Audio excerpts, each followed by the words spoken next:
Red Green Online present. In terms of, our goal of the right to freedom, whether the world is on the right track, again, that's a big picture question, and that's a better question for academics than practitioners. What I can say though is, I've written extensively since I've retired. I'm also very active on social media, so I hope you all follow me there. And I had a question today about this, and what I said is that, it's a long journey to a democratic ideal. The United States has been on this journey since our founding, and we're clearly not where we need to end up. But you can tell whether you're moving in the right direction or the wrong direction. And I think it's pretty clear that over this past 17 years, Bangladesh was moving in the wrong direction. There was a U-turn on August 5th, and I think now the direction that Bangladesh is headed in is back in the right direction.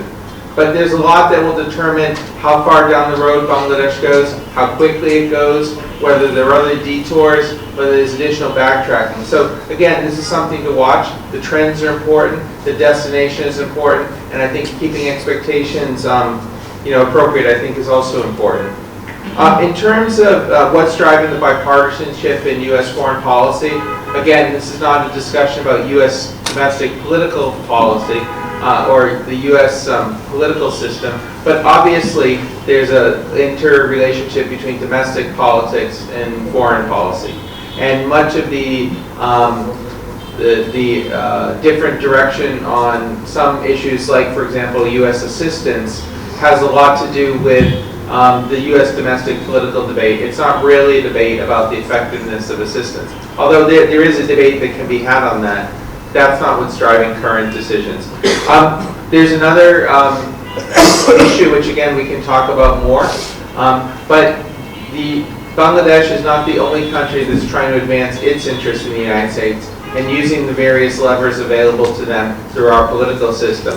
There are others who have other objectives, and those objectives sometimes clash. So I think what you can see is that there is a narrative about Bangladesh that's being pushed in the United States, that there are certain other actors that are pushing that narrative. Some of that narrative, in my mind, amounts to disinformation. So we can see this manifesting itself. Again, you've all heard the narrative that Bangladesh is increasingly on the road to religious extremism. At its most absurd, that there's a genocide underway against minority communities. There's a lot of disinformation being spread. I'm a firm believer that you don't counter lies with more lies, you counter lies with the truth. The truth about Bangladesh right now, and the truth about the path that Bangladesh is headed on, is that things are not perfect. The chief advisor is the first to admit that. He's admitted that there have been things that have happened since his government took power, which he wishes hadn't happened.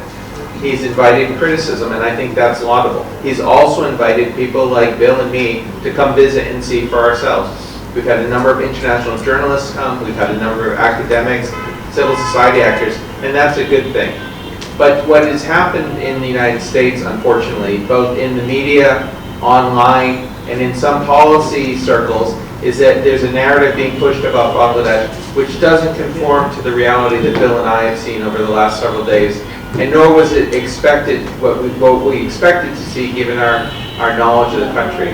So one of the challenges, I think, for Bangladesh, the government of Bangladesh, and all who want to see a better Bangladesh moving forward, is to counter the disinformation with the truth. And we can, again, talk more about that.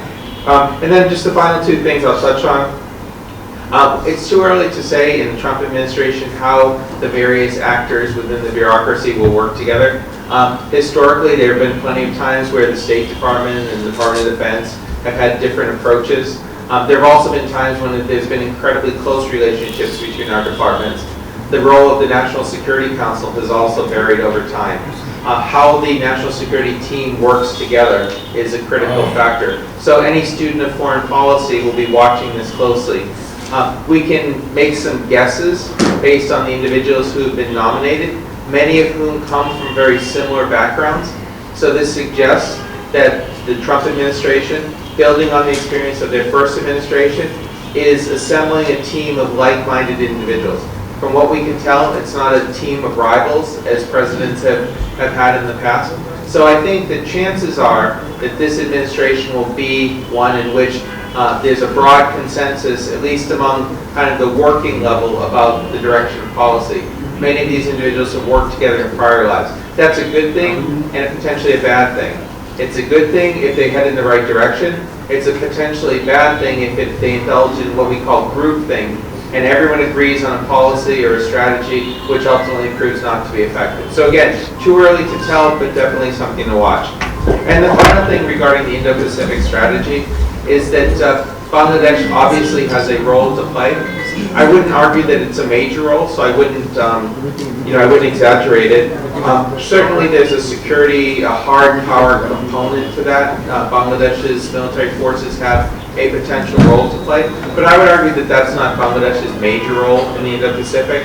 What I've argued and what I've written is that Bangladesh's single biggest contribution to the goal of a free and open Indo-Pacific region is the success of the effort that's underway now.